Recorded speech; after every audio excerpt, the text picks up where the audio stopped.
सहनावतु सहनो भुनक्तु सह वीर्यं करवावहै तेजस्विनावधीतमस्तु मा विद्विषावहै।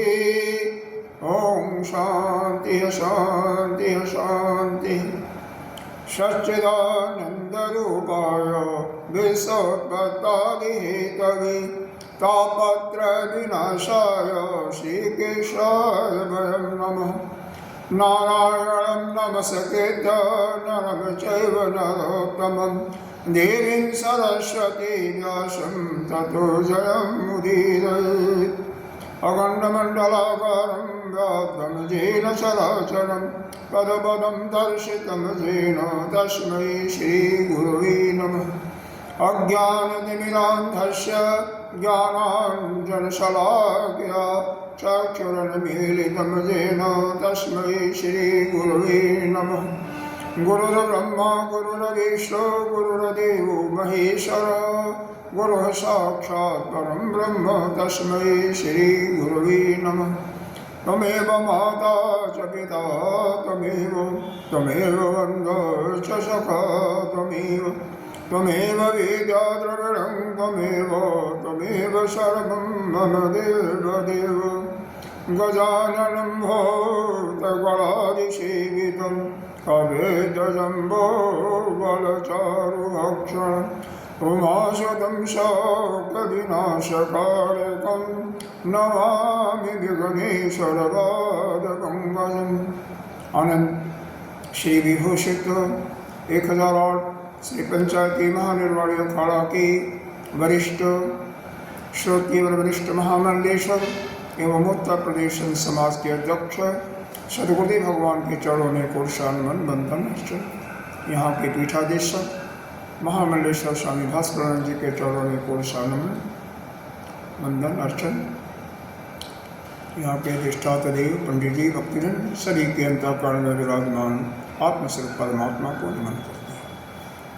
हम भगवान की अहित की कृपा से श्रीमद्भागवत के 10वें स्कंद का चिंतन कर रहे हैं।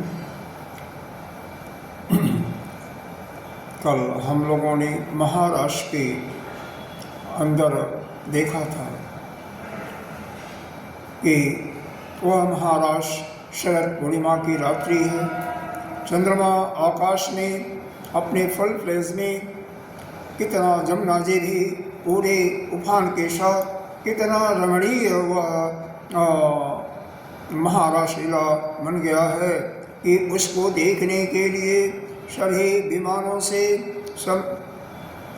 सभी देवता अपनी पत्नियों के साथ गंधर्व अपनी पत्नियों के साथ सभी लोग आकर के उस रासलीला का महोत्सव देख रहे हैं, उत्सव देख रहे हैं और बहुत ही खुशी हो रहे हैं और ऊपर से फूलों की वर्षा हो रही है। भगवान वह सर्वेश्वर है, सबके नियंता है। जो ऐसा मान लेते हैं कि वह कुछ, क्योंकि परीक्षित जी ने ऐसा प्रश्न पूछ दिया था कि भगवान होकर के पर स्त्री के साथ कैसे, उन्होंने स्पष्ट किया तो यहाँ पर हमारा मानना बहुत ही अन्यायपूर्ण होता है। क्योंकि 7 साल के बालक के अंदर आज भी देखें तो कोई काम की जरा सा भी उसको भान नहीं होता है। अरे वह तो दिव्य काम थे, परम पूर्ण हैं और उनके अंदर काम की भावना क्या है? वह तो सभी के पालन करने वाले हैं और गोपिकाएँ भी हैं। वो सब सिद्ध गोपिकाएँ हैं। पिछले जन्म में बहुत बड़ी तपस्या की हुई गोपिकाएँ इस जन्म में केवल उसके पुण्य के बल पर भगवान के अधर को पान करने के लिए आई हुई हैं। वहाँ पर मुक्ति नहीं मिली, यहाँ पर वृंदावन में आकर के पूरा उसका उनको लाभ मिल रहा है। आइए आगे हम देखते हैं, यह 35वें श्लोक से आगे पढ़ते हैं। यह अध्याय 33 का 35वां श्लोक। जतपाद पंकज पराग निषेव त्रुता जोग प्रभाव विदुता अखिल कर्म बंधा शैरम चरन्ति मुनयोऽपि न दह्यमाना तस्येक्ष्या अत्यपुषः कुत एव बन्धः। जिनके चरण कमलों के रस का सेवन करने से सभी भक्तजन तृप्त हो जाते हैं, जिनके साथ योग प्राप्त करके उसके प्रभाव से योगी जन अपने सारे कर्म बंधन को काट डालते हैं, विचारशील ज्ञानी जन जिनके तत्व का विचार करके तत्व स्वरूप हो जाते हैं और समस्त कर्म बंधनों से मुक्त होकर के स्वच्छंद विचरण करते हैं, वही भगवान अपने भक्तों की इच्छा को पूर्ण करने के लिए जिनमें विग्रह प्रकट करते हैं, तब भला उसमें कर्म बंधन की कल्पना ही कैसे हो सकती है। अतः किसी कर्म बंधन की कल्पना का कोई प्रश्न उठता ही नहीं। गोपीनां तत्पतीनां च सर्वेषामेव देहिनां जो अंचलति सोऽध्यक्षः क्रीडनीयते अभाव।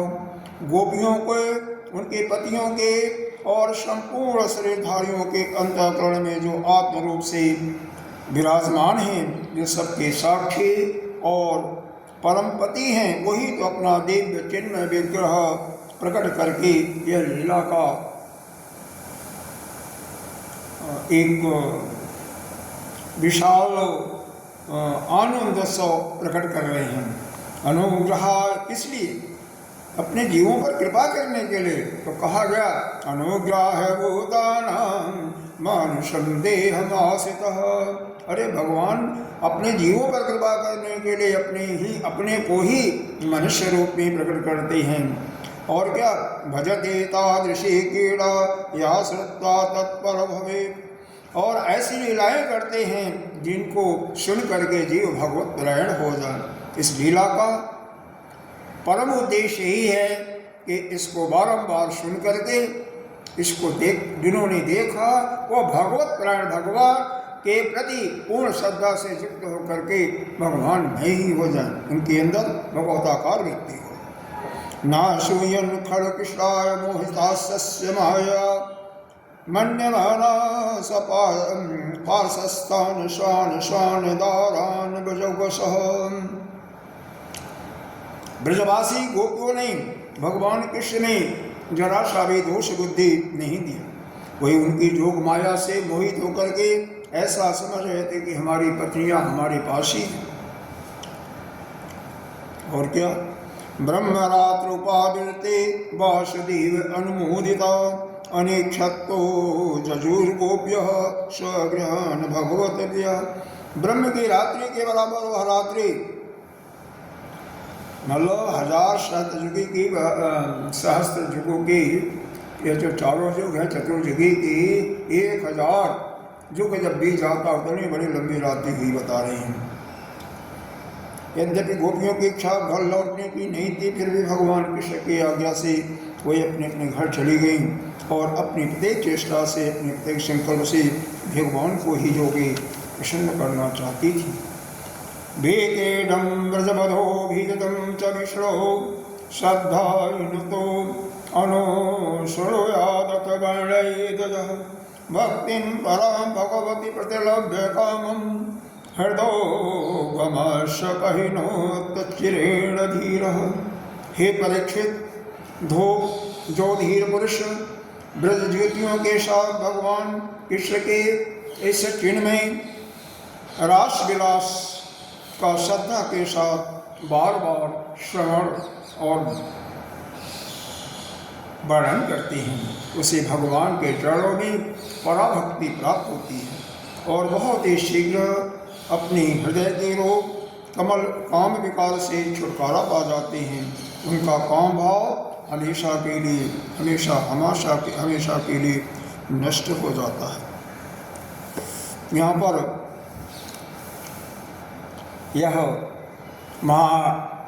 यह रासलीला के 5 अध्याय पूरे होते हैं। कुछ इसमें विशेष बात हैं, उनको जरा आप थोड़ा सा अपने मन में ध्यान देंगे। भगवान तो दिव्य है ही हैं, लेकिन वह जो वहाँ पर गोपी रूप धारण करके आई थी, वो अभी परम रसमयी और सच्चिदानंदमयी ही हैं। साधना के दृष्टि में भी उन्होंने केवल जड़ शरीर का ही त्याग नहीं किया है, बल्कि सूक्ष्म शरीर से प्राप्त होने वाले स्वर्ग, कैवल्य से अनुभव वाले मोक्ष और क्या जड़ता की दृष्टि का ही त्याग कर दिया है। उनकी दृष्टि में केवल वह चिदानंद स्वरूप श्री कृष्ण ही हैं। उनके हृदय में श्री कृष्ण को तृप्त करने वाला वह प्रेम अमृत है।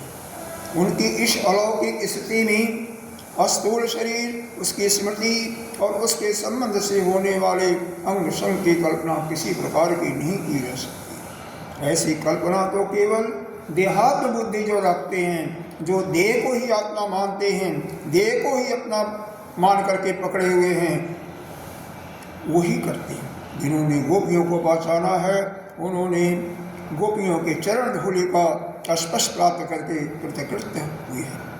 ब्रह्मा, शंकर, उद्धव, अर्जुन ने गोपियों को उपासना करके भगवान के चरणों में उसी प्रकार की अमर प्रेम का वरदान प्राप्त किया। कह रहे हैं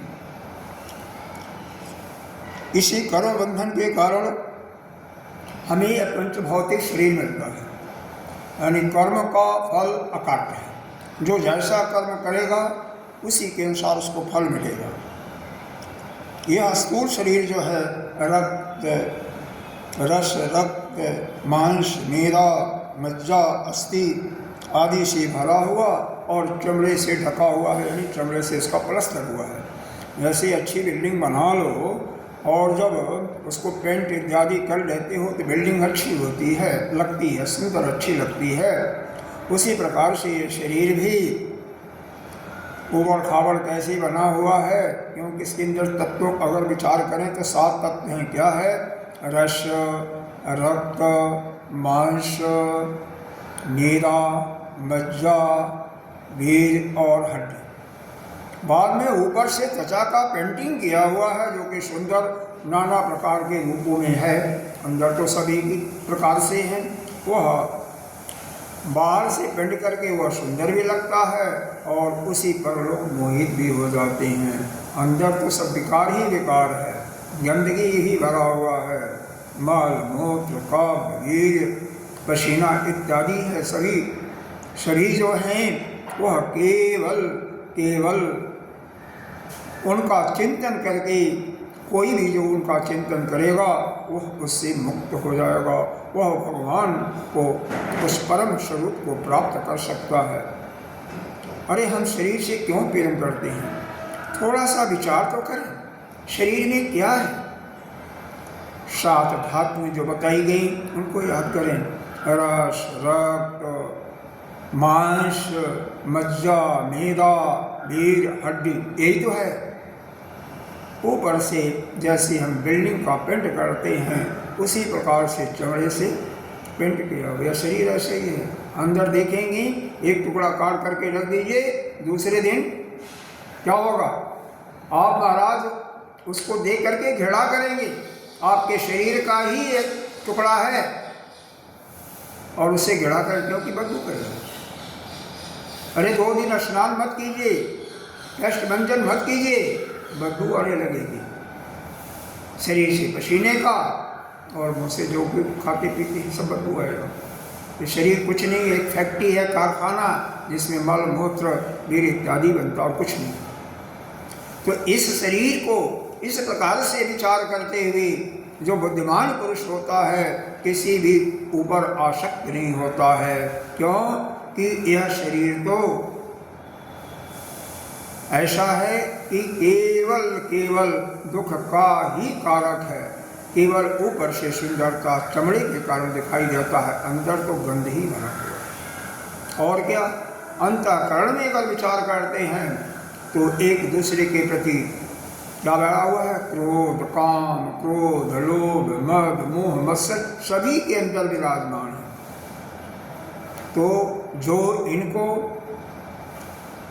कैसे उसको नष्ट करेगा, ज्ञान की दृष्टि से ज्ञान को प्राप्त करके या भगवान की कृपा पा करके या गुरु का आशीर्वाद प्राप्त करके अपने अंतःकरण से इसको नष्ट कर लेता है। वही पवित्र होने का मतलब उसको जन्म जन्मांतर के जो पाप क्रम है, मल हैं, वह समाप्त हो जाते हैं। तभी जाकर के उसमें प्रभु का वास और उसमें के अंतर्गत उस परम ज्ञान की, परम तत्व के ज्ञान की प्राप्ति होती है, अदरवाइज नहीं। अगला श्लोक देखें। हाँ, यह श्लोक तो समाप्त हो गया था। इसमें और क्या बताया गया, प्रकृति के राज में जितने भी शरीर होते हैं, जितने भी वास्तव में जोनि और बिंदु के संयोग से ही बनते हैं। जितने भी शरीर हैं, चाहे आप जीव जंतुओं को ले लें, पक्षियों को ले लें, पशुओं को ले लें, हिंसक जानवरों को ले लें या पुरुषों को ले लें। पुरुष का मतलब पुरुष, स्त्री और थर्ड जेंडर तीनों आ जाती हैं। और चाहे वह कामजनित निकृष्ट मैथुन से बने या ऊर्ध्वरेता महापुरुष के संकल्प से बने, लेकिन यह केवल अंदर से तो वह मल मूत्र के ही एक प्रकार से उसी के स्टोर रूम के माफिक है। लेकिन वह परमात्मा जो है वह पंच महाभूतों से नहीं बनता, वह तो दिव्य है उसके अंदर। इसीलिए समत्व का भाव होता है, हर एक को समता एक दृष्टि से देखता है, किसी का हित नहीं चाहता है।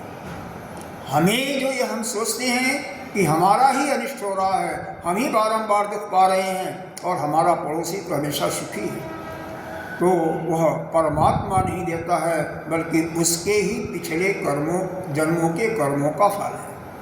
भगवान तो जो जैसा करता है उसका फल उसको प्राप्त होता है, उसके अतिरिक्त और कुछ नहीं करते हैं। हाँ, कृपा इतना जरूर करते हैं, जैसे इस संसार में यदि अपने बच्चे से, अपनी पत्नी से या अपने किसी भी प्रेमी से आप उसके लिए हमेशा कुछ न कुछ करते रहते हो, प्यार करते हो, तो वह कोई गलती भी करता है तो उसको छोटी छोटी गलतियां को आप माफ़ कर देते हो। उसी प्रकार से वह परमात्मा जो उनका भक्त नित्य निरंतर उन्हीं का सेवा करता रहता है, उन्हीं का स्मरण करता रहता, भजन करता, उसको सैकड़ों गलतियों को, छोटी छोटी गलतियों को माफ़ कर देते हैं, उसका फल भी उसको नहीं, क्योंकि वो कृपा पाकर तो हो ही जाता है ना।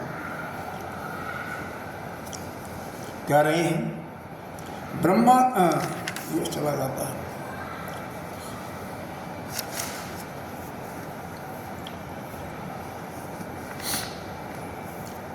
साधना के दो भेद बताए गए हैं, एक मर्यादापूर्ण वैध साधना और दूसरा मर्यादा रहित अवैध प्रेम साधना। वैध साधना का मतलब जो नियमतः है, नियमतः क्या है, जो हमारी श्रुतियों में, वेदों में जो बताया गया है, स्मृतियों में बताया गया है, और एक हमारे समाज का एक मर्यादा पड़ा हुआ है, उसके अनुसार जो हम संबंध बनाते हैं, जो साधना करते हैं, उसको कहते हैं मर्यादा पूर्ण साधना। यह मर्यादा पूर्ण वैध साधना जो नियम के अंतर्गत है। लेकिन इस मर्यादा में क्या है, जिसकी भी हम ध्यान कर रहे हैं, पूजा कर रहे हैं, अर्चना कर रहे हैं, उसके प्रति पूर्ण श्रद्धा होनी चाहिए। श्रद्धा और भक्ति अनिवार्य है। अगर उसके प्रति समर्पण का भाव ही नहीं है तो वह साधना आपकी परिपक्वता नहीं लाती है। मान लीजिए कई लोग होते हैं, कई लोग क्या आज के युग में तो ज़्यादातर इस प्रकार के ही आपको मिलेंगे। कैसे मिलेंगे कि वह साधना किस लिए करते हैं, ध्यान किस लिए करते हैं, लोगों को दिखाने के लिए, जिससे हमें लोग बड़ा आदमी माने। योग्यता नहीं है, लेकिन अपने को दिखाने के लिए वह साधना करते हैं। जब कोई आ गया, उनका पड़ोसी, मित्र, कोई रिश्तेदार या कोई भी आ गया, तो वह पूजा कर रहे हैं, ध्यान कर रहे हैं, और नहीं तो मटन बस्ती कर रहे हैं। ऐसे लोगों का बहुत घोर पतन होता है, उनका कल्याण नहीं होता है। और जो श्रद्धा के साथ भक्ति पूर्वक जो उनका समय है पूजा का, ध्यान का, अर्चना का करते हैं, चाहे कोई आवे चाहे कोई नहीं आवे, किसी को दिखाने का, प्रदर्शन का उनका लेश मात्र भी इच्छा नहीं होती है, उनका कल्याण ही कल्याण होता है। चाहे हम यज्ञ करें, दान करें, पूजा करें, ध्यान करें, कभी भी कपटपूर्ण दिखावटीपन यह हमें उसके अंदर नहीं होना चाहिए। जितना हमारी क्षमता है, जो हम करते हैं बस उतना करें, बस क्या करें। अरे हमारे घुटने खराब हैं, हम नहीं बैठ सकते 2 घंटा 3 घंटा, तो कोई ज़रूरी नहीं है आप कुर्सी पर बैठ के करें, आप अपने बेड पर ही बैठ करके उनका ध्यान करें।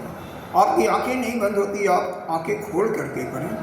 हाँ, लेकिन उसमें मोबाइल इत्यादि, टीवी इत्यादि न चलाना, कम से कम उन पर परहेज करें, आपका कल्याण होगा।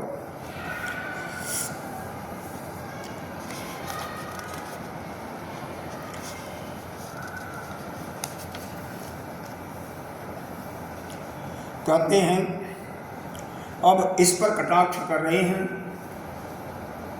क्या, जो कहते हैं कि भगवान गोपियों के साथ काम से के वशीभूत होकर के वह काम कीड़ा किया, यह महारास लीला किया। उनके ऊपर बताया जा रहा है कि कहाँ तक वो सत्य है, कहाँ तक गलत है। आज के युग में भी गांव में रहने वाले बहुत से, अभी समय तो नहीं, लेकिन हम लोगों के समय में तो घूमते ही थे। 10 बरस के बच्चे हम लोग जाते भी थे स्कूल भी, तो कच्छा पहन करके जाते थे, कच्छा पहन ज्ञान पकड़ करके। तो बच्चे नंगे रहते हैं। अरे 7 साल 6 साल 8 साल के बाद स्कूल जाते थे। अब भगवान कितने हैं? 7 साल के। उन्हें काम व्यक्ति स्त्री पुरुष संबंध का कोई ज्ञान ही नहीं होता। लड़के लड़की एक साथ खेलते हैं, नाचते हैं, गाते हैं, त्यौहार मनाते हैं, गुड्डी गुड़िया का शादी भी करते हैं, बारात भी ले जाते हैं, आपस में झूठे भोज वासना इत्यादि भी करते हैं। मन में किसी प्रकार का उनको दुर्भाव नहीं होता है। उनके माता पिता भी उनसे पूरा प्रेम करते हैं। तो यह तो जैसे बालक लोग 8 साल के, 10 साल के, 7 साल के खेल खेलते हैं, अभी भी करते हैं, वैसे ही वो भी एक खेल कर रहे थे भगवान, वह लीला कर रहे थे।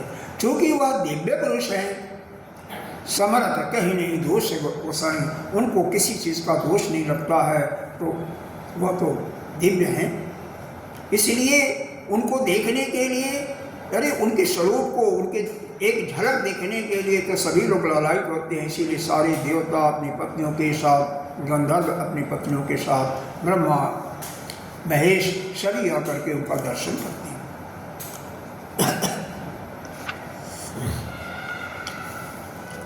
यहाँ पर यह रासलीला समाप्त होती है। और अगला जो अध्याय है, इसमें 2 का कल्याण है, सुदर्शन और चंपचूड़ का उद्धार है। आइए इसको पढ़ते हैं। श्री शुकवाच एकदा देवयात्रायां गोपाला जात कौतुका अनड्डुजुक्ते प्रयस्ते अंबिकावनं तत्र स्नात्वा सरसत्तां देवं पशुपतिं विभुम् अनुचरहरि भक्ता देवीं च निर्पते अंबिकाम्। एक बार की बात है कि नंद बाबा गोप ग्वालों के सहित भगवान कृष्ण भी, बलराम भी अभी गए थे, माँ जसोदा भी गई थी। एक अंबिकापुर नामक वन है, अंबिका वन के नाम से। वहाँ पर भगवान शिव का भव्य मंदिर है, तो वहाँ पर शिव की पूजा करने के लिए तो जा कर के ये लोग सभी सामग्रियों के साथ भगवान शिव का पूजन करते हैं। और वहाँ पर आदरपूर्वक गवनी, सोना, वस्त्र, मधु अन्य ब्राह्मणों को दान देते हैं, सभी को भोजन भी कराते हैं। केवल यही चाहते थे इनसे या देवादिदेव जो शिव जी हैं वो हम पर प्रसन्न हैं, यह सभी की इच्छा होती है। एक तो पर्व आता है हमारे इस सनातन धर्म के अंदर जिसमें शिव की विशेष पूजा होती है, आने वाला है महाशिवरात्रि। यह फाल्गुन नहीं समाप्त हो गया, तो समाप्त हो गया सारी। अब तो चैत्र का महीना चल रहा है, रामनवमी आ रहा है, अभी समाप्त हुआ है पिछले महीने में। तो महाशिवरात्रि में शिव जी की पूजा रात्रि के चारों पहर में होती है। रुद्राभिषेक जो करते हैं चारों पहर में। अगर 6 से 6 तक रात्रि देखा जाए तो पहला पहर 6 से 9, वैसे तो सूर्यास्त से सूर्योदय तक गिनना चाहिए। जितना भी समय होता 4 भागों में बांट दो, और फिर 9 से 12 दूसरा, 12 से 3 तीसरा, 6 से। बहुत से लोग करते हैं। कुछ लोग 24 घंटे मतलब 4 पहर दिन में 4 पहर रात्रि में ऐसा भी करते हैं। लेकिन कुछ भी न करो, कम से कम एक बार तो उनको 1 लोटा जल तो चढ़ाइए, वो सबका ड्यूटी बनता है। इतना तो कर ही सकते हो। अरे वैसे तो व्रत भी रहा जाता है, कई लोगों का ऐसा है पेट नहीं मानता, कोई बात नहीं, जब तक रह सकें दोपहर तक 12 बजे तक 1 बजे तक रहिए। उसके बिना कोई मरेगा तो 20-25 दिन खाना भी नहीं खाएंगे तब भी नहीं मरोगे। लेकिन नहीं चलता कोई बात नहीं, लेकिन कम से कम भगवान को अरे नित्य चढ़ाइए तब तो बहुत सुंदर है, लेकिन कम से कम उस दिन तो चढ़ाइए। फिर अब सावन का महीना भी आएगा 2-3 महीने के बाद में, वह भी भोले बाबा के लिए विशेष माना जाता है। तो श्रावण मास में भी भगवान शिव की पूजा अर्चना नित्य प्रति करनी ही चाहिए, और लोग करते भी, ऐसी बात ही नहीं है। हर जगह के लोग करते हैं। अब कोई ज़्यादा करता कोई कम करता है, वो तो अपनी अपनी श्रद्धा है, भक्ति है। क्योंकि किसी का आराध्य कन्हई है तो वह वृंदावन में जाकर के वहाँ पर अपना आनंद मनाते हैं। वृंदावन में भी बहुत श्रावण मास में बहुत अच्छा वहाँ उत्सव मनाया जाता है। तो अभी होली बीती है ना, थोड़ी दिन तो हुआ, 10-11 दिन हुआ होगा। होली में वृंदावन की बरसाने की लठमार होली तो बहुत प्रसिद्ध है, पूरे वर्ल्ड में, विश्व में प्रसिद्ध है। पंडित जी हैं वहाँ पर, या अपने रहते हैं अनिरुद्ध जी पीछे बैठे हुए हैं, तो वो तो बहुत ही मशहूर है। लोग जाते हैं दूर दूर तक, गोपियाँ लठ मारती हैं, इसलिए थोड़ा सा बच के रहना चाहिए। अगर लग जा, आजकल तो खैर उतना नहीं है, पहले तो बहुत सीधी सीधी चलता था। अच्छा, अब सभी लोगों ने उपवास कर रखा था, और वहाँ पर उपवास के समय में सभी लोग सो जाते हैं, थक जाते हैं। दिन में पूजा होती है, भोजन होता है, और यह भोजन का इतना नशा हो जाता है ना कि नींद अपने आप आ जाती है। जब सो गए, वहीं पर सरस्वती नदी के किनारा है, वहीं पर देखकर सो गए। तो वहाँ पर ऐसा लिखा हुआ है, कश्चिन् महान् हस्तिस्मिन् विपनीति विपोक्षितः जदस्य आगतो नंदम शानम उरवो वृषि। एक अजगर आता था, वह अजगर आ करके नंद बाबा को ले गया। पर एक बैग तो नहीं लेता है ना, जैसे पैर को पकड़ा, तो जैसे अंदर जा रहे हैं वो चिल्ला रहे हैं, कृष्ण कृष्ण बचाओ। ग्वाल बाल तो दौड़ ही रहे हैं मारने के लिए, लेकिन उनसे बस का तो नहीं है। वो तो जली हुई लकड़ी से भी मार रहे हैं, लेकिन अजगर का कुछ नहीं होता है। भगवान कृष्ण जाते हैं, अपने पैरों से जैसे ही स्पर्श करते हैं, एक सुंदर से नौजवान युवक के रूप में वह अजगर परिणत हो जाता है, बदल जाता है। क्या है? आह्लादे दहमानोपि नाम उच्चतम रंगम तमस्पृशत पादेभ्यक्त भगवान साततां पतिः स वै भगवता श्रीमद्पाद स्पर्शः दासव भेजे सफल पुरहिता रूपम विद्याधरार्चितम। तो भगवान का चरण का स्पर्श होते ही वह अजगर के अशुभ जोनि से वह मुक्त हो जाता है और अजगर का शरीर छोड़ करके वह विद्याधर चित सुंदर स्वरूप एक पुरुष के वेश में आ जाता है। उसके शरीर से दिव्य ज्योति निकल रही थी। वह सोने का हार पहना हुआ था। प्रणाम करने के बाद हाथ जोड़ करके भगवान के पास खड़ा हो गया और उनसे कह रहा है, को भवान परया लक्ष्म्या रोचते अद्भुत दर्शन कथम जुगत्म गतिम प्रापितो वशः। तुम कौन हो? भगवान कहे, तुम्हारे अंग अंग से सुंदरता फूट पड़ रही है। तुम देखने में बहुत अद्भुत मालूम पड़ रहे हो। तुम्हें यह निंदनीय अजगर जोनी कैसे मिली? अवश्य ही तुम्हें विवश होकर के आना पड़ा। तो अजगर बता रहा है, अजगर के शरीर से जो पुरुष निकला था विद्याधर, वो बता रही हैं कैसे हमें। देखो, हमें हमेशा इस जीवन के पग पग पर ध्यान रखना चाहिए। कहीं कोई विशेष गलती हो जाती है और विशेष करके कोई संत है, ब्राह्मण है तो श्राप, अगर तपस्वी है तो निश्चित रूप से श्राप देगा। तो आजकल तो वह तपस्या भी नहीं रही, लेकिन फिर भी कई लोग हैं बहुत बड़े बड़े तपस्वी हैं। ऐसी बातें नहीं है कि बिल्कुल यह संसार खाली नहीं है, तपस्वियों से ऋषियों मुनियों से खाली नहीं है। हाँ ठीक है, कम हो गए हैं, वह बात अलग है। तो वह क्या कहता है, अहम विद्याधरः कच सुदर्शन इति श्रुतः श्रिया स्वरूप संपत्ताभिमानी नाचरम दिशः ऋषीन विरूपाणांगशे प्राह स्वरूप दर्पितः कर्मा प्राप्तो जोनिप्लब्धये श्रीन पापनाम। मैं पहले एक विद्याधर नाम का था, मेरा नाम सुदर्शन था। मेरे पास सौंदर्य तो था ही, लक्ष्मी भी बहुत थी और मैं विमान पर चढ़ करके या घूमता रहता था इधर से। एक दिन एक अंगिरा ऋषि थे, उनके गोत्र के रूप में एक कुरूप ऋषि को देखा। जैसे शरीर से सभी सुंदर नहीं होते, कई कुरूप भी होते हैं। एक 8 साल के बालक थे, जनक राजा जनक के दरबार में आए थे। 8 अंगों से टेढ़ा थे, लेकिन बहुत बड़े विद्वान थे, बहुत बड़े विद्वान थे। तो यह कोई ज़रूरी नहीं है कि अंग से सभी। अष्टावक्र गीता उन्होंने जो संवाद किया था उसका नाम है अष्टावक्र गीता, बहुत ही अजीब है।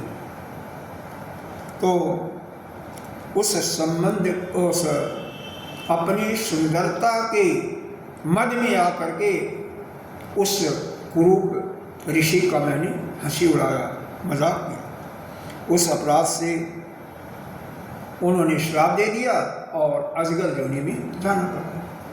फिर प्रार्थना किया तो उन्होंने कहा कोई बात नहीं, ऋषि या जो तपस्वी ब्राह्मण होते हैं क्रोध तो करते हैं लेकिन जल्दी से प्रसन्न भी हो जाते हैं। ऐसा नहीं है कि प्रसन्न नहीं होते, प्रसन्न होकर के कोई बात नहीं, हम अपना वचन तो वापस नहीं होगा हमारा वचन, लेकिन तुम्हारा उद्धार होगा। द्वापर में भगवान आएंगे कृष्ण के रूप में और तुम्हारा कल्याण करेंगे। तो इस प्रकार से मेरे समस्त पापों का नाश करने वाले हे प्रभु, इस संसार में जो भी है जन्म मृत्यु के चक्कर में, जन्म मृत्यु के यह जो दुखालय संसार में सभी बधे हुए हैं। जातस्य ही ध्रुवो मृत्यु ध्रुवो जन्म मृत्युश्च। प्रत्येक जीव जो यहाँ पर आता है उसका मृत्यु पहले से निश्चित होता है और मृत्यु के बाद उसका जन्म और फिर मृत्यु निश्चित हो जाता है। गीता जी का यह दूसरे अध्याय में वर्णन किया, भगवान ने बोला है। तो इसलिए हमें शरीर का कभी भी अहम नहीं करना चाहिए, घमंड नहीं करना चाहिए। लेकिन हमें तो बहुत खुशी है कि इस अजगर के जोनी में आकर के आपका पैरों का स्पर्श पा करके मेरी मुक्ति हो गई। भगवान एक बार किसी को स्पर्श कर देते हैं, ऐसा केवल स्पर्श करने से भी नहीं होता है, जो उसके योग्य होता है ना। पहले बात, आप उतनी तपस्या नहीं करेंगे, चाहे इस जन्म में किए, चाहे पिछले जन्म में, चाहे किसी जन्म में, तब तक वो भगवान दिखाई नहीं देंगे आपको। भगवान तो हर जगह विद्यमान है, लेकिन सबको दिखाई नहीं देते हैं। दिखाई किसको देंगे? जो उस उनके दर्शन के योग्य होगा, सबको नहीं दिखाई देंगे। अब मंदिर में हम जाकर के तपस्या करते हैं, पूजा करते हैं, लेकिन मन हमारा कहीं और लगा रहता है। अनेकों लोग पूजा करते हैं, सभी का मन केवल भगवान पर नहीं होता है। और होगा भी तो हे भगवान हमें अभी चाहिए, कुछ न कुछ मन से न चाहते हुए निकलता रहता। तो भगवान बोलो कैसे दर्शन देंगे, कैसे खुश होंगे? जो केवल भगवान को चाहते हैं उनको वो भी चाहते हैं, और जो संसार को भी चाहते हैं और भगवान को भी चाहते हैं, उनको भगवान क्यों प्रेम करेंगे? देखो, यह दो वाक्य अब गांठ बांध लो। जो केवल भगवान को ही चाहते हैं, केवल भगवान को ही, ठीक है, उनके लिए तो भगवान सब कुछ है, भगवान भी उनको सब कुछ देते हैं। लेकिन जो भगवान को भी चाहते हैं, ही और ही में कितना अंतर है, बहुत जमीन आसमान का। उनको कुछ कोई खास नहीं होता। तो भगवान को ही चाहते हैं, इसका तात्पर्य है भगवान के अतिरिक्त संसार के समस्त सुविधाओं को वह मिट्टी का लोथड़ा समझ करके त्याग देते हैं। यहाँ तक कि जन्म इस शरीर के छोड़ने के बाद जो स्वर्ग इत्यादि है उसको भी वह बिल्कुल नहीं चाहते, मोक्ष भी उनको नहीं चाहिए, केवल उनको भगवान ही चाहिए। लेकिन ज़्यादातर 99.9% जो पूजा करने वाले या ध्यान करने वाले क्या चाहते हैं? भगवान को भी चाहते हैं। सब संसार के सारे सुविधा मिले, उनके बाल बच्चे भी ठीक ठाक रहें, धन संपत्ति भी हो, पत्नी भी ठीक ठाक हो, शरीर भी ठीक रहे और भगवान भी मिल जाए, तो उनके लिए भगवान उनकी उपेक्षा करते हैं। क्योंकि भगवान का जो बनता है वह भगवान खुद यह चाहते हैं कि वह मेरे को छोड़ करके कहीं न, बस मेरे पास ही है। इसीलिए गीता जी में भगवान ने 9वें अध्याय में बोला है, अनन्य चिंतयतो मां जे जना परुपासते तेषां नित्यभुक्तानां योगक्षेमं वहाम्यहम्। निरंतर जो मेरी आराधना करता रहता है उसके योग और क्षेम की मैं पूरा ख्याल रखता हूँ। योग का मतलब जो कुछ चाहिए होता है उसका ध्यान रखते हैं। क्षेम का मतलब उसके जो भी है संपत्ति इसकी रखवाली भी करते हैं। एक छोटा सा दृष्टांत इसमें आपको सुनिए, 2 मिनट का है। एक पंडित जी थे, उनके घर में खाने पीने को कुछ नहीं सामग्री रहता था, ऐसे ही थे। लेकिन भगवान की जब पूजा करते थे, क्योंकि ब्राह्मण लोग, ठीक है, ब्राह्मण पंडित जी बैठे हैं, बुरा नहीं मानेंगे, ज़्यादातर और सबको अपनी ज़रूरत भी होती है, तो पैसा के लिए ही पूजा करते हैं। वह अपनी पूजा केवल भगवान के लिए ही करते थे। अपने खाने पीने का भी घर में क्या है क्या नहीं है कुछ भी ध्यान नहीं रहता था। आ जाता था तो उससे चल जाता था कहाँ। लेकिन भगवान के पूजा में इतने विह्वल हो जाते थे कि उनको किसी चीज़ का ध्यान नहीं रहता था। एक दिन ऐसी बात है, घर में कुछ भी नहीं था। वो पत्नी ऐसी थी कि कोई न कोई इंतजाम कर लेती थी, लकड़ी तोड़ करके लाती थी, कहीं न कहीं कोई भिक्षा मांग करके आ गया या कोई दे गया भगत, तो उससे काम चल जाता था। नहीं तो फल फूल कहीं मिला, उसी से अपना गुजारा होता था। एक दिन घर में कुछ भी नहीं, उसने एक लिस्ट पंडित जी को दी कि यह सामान चाहिए, नहीं तो दोपहर का भोजन कैसे मिलेगा। कुछ भी नहीं है घर में, एक दाना भी नहीं है। उन्होंने कहा ठीक है, रख लिया। क्योंकि यह सभी का होता, ज़्यादातर पत्नी से कोई जवाब नहीं कर पाता है। पत्नी जो करती है, वैसे वास्तविकता थी पत्नी क्या करती है बेचारी, कहाँ से लाती है। चले गए। अब वह भगवान की पूजा में इतने आनंद में आ गए कि वह सब बोल मार गए, किसी के यहाँ जाने का कोई नहीं। जब 10 बजा तो एक बालक,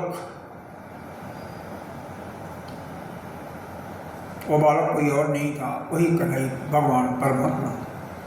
जितना सामान रखा था उससे कई गुना सामान अपने सिर पर लादे हुए लाए कि पंडिताइन पंडिताइन। भगवान का तो स्वरूप इतना सुंदर है कि देखते ही आदमी मुग्ध हो जाए। दौड़ करके आती हैं, कहती हैं क्या बेटा क्या बात है? यह पंडित जी ने सामान भेजा है, एक सेठ को बोला था, वो सेठ ने पहुंचाया है। उन्होंने रख लिया तो उसके गाल पर देखा लाल निशान था, कुछ खरोच के निशान आ रहे थे। बालक इतना सुंदर और गाल पर किसने मार दिया? और वैसे भी स्त्रियां दयालु होती हैं, करुणा सबसे ज़्यादा स्त्रियों के प्रति होता है, स्त्रियों को होता है, पुरुषों से ज़्यादा होता है, इसको तो मानते हो ना। उन्होंने कहा बेटे तेरे को क्या, गोद में बैठाया उन्होंने, तेरे को किसने, किस बुरे शब्दों में कहा, किसने यह मार दिया? वो तो बहुत दुष्ट है। उन्होंने कहा पंडिताइन आपके पतिदेव ने मारा है। अब ठीक है आते हैं तो बताता है। वह आए पंडित जी, जब 12-1 बजा, इधर भोजन वोजन की पत्नी ने तैयार किया तो उन्होंने कहा कि पंडित ये बताओ तुम उस बालक को जिससे सामान भिजवाया था एक थप्पड़ क्यों लगाया था उसको? इतना सुंदर बालक और सारा सामान जितना हमने बोला था उससे कई गुना सामान भी ला करके रखा और उसको आपने थप्पड़ क्यों मार दिया? हाँ किसी का है बालक, उन्होंने तो किसी को कुछ कहा नहीं था, ना तो किसी से कहा था, आना तो बालक को उन्होंने देखा। फिर वो पंडिताइन के खुद पैरों पर गिर जाती है, पंडिताइन तू धन्य है, तेरे को भगवान ने दर्शन दे दिया।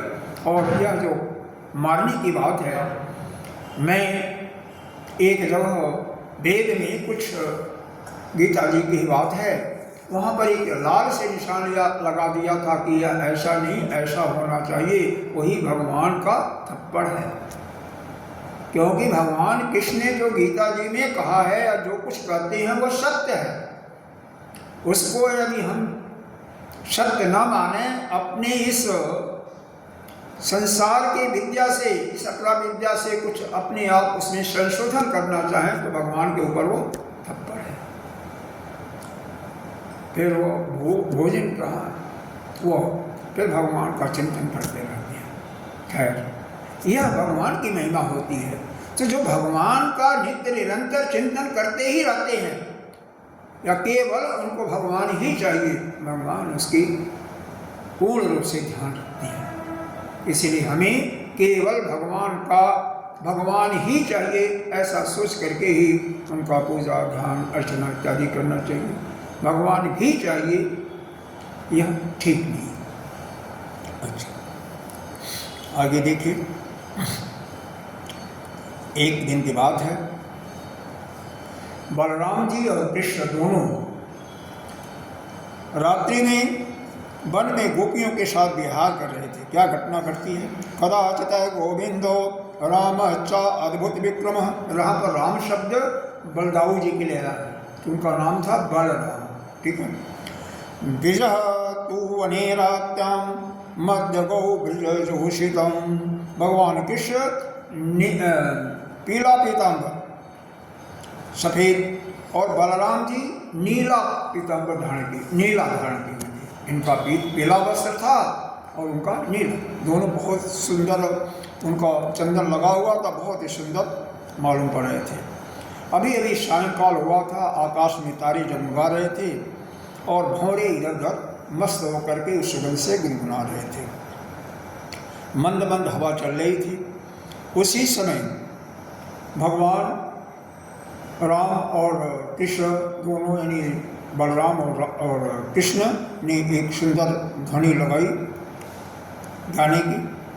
वह आरोह और स्वर का जो चढ़ाव उतार था इतना सुंदर लगा कि समस्त प्राणियों के मन के कानों को आनंद से भर देने वाला था।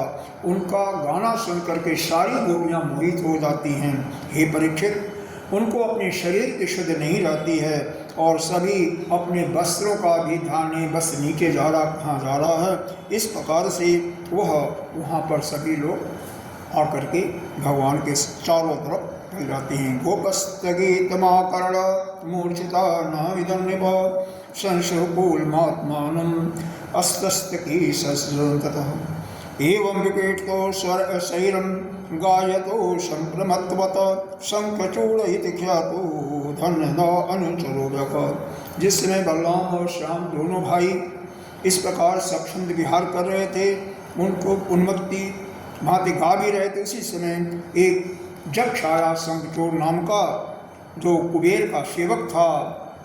हे परीक्षित, दोनों भाइयों को देखते देखते उन गोपियों को लेकर के बेखटक का मतलब कि कोई इनकी रखवाली भी करेगा, कोई इनकी रक्षा भी करेगा, ऐसा भावना भी उसके अंदर नहीं आया। उनको लेकर के निकल गया और फिर बलराम और कृष्ण उसके पीछे दौड़ते हैं। गोपियाँ चिल्लाईं और होता क्या है,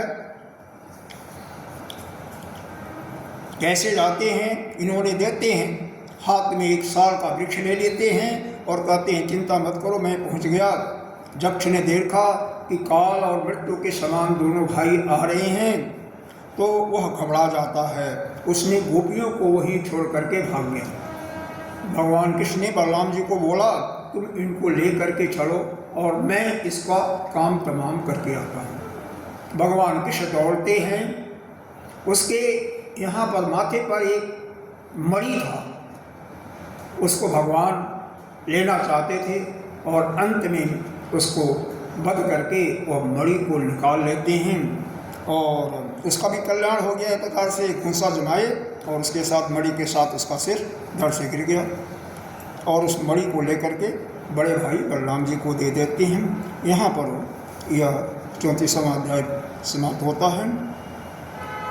तो इस प्रकार से ब्रज में नाना प्रकार के लीला को भगवान कृष्ण और बलराम गोपियों के साथ किया, राक्षसों का उद्धार किया।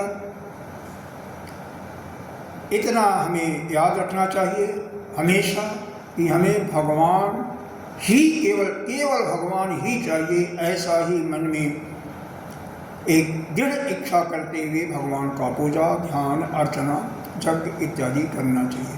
भगवान भी चाहिए ऐसा नहीं।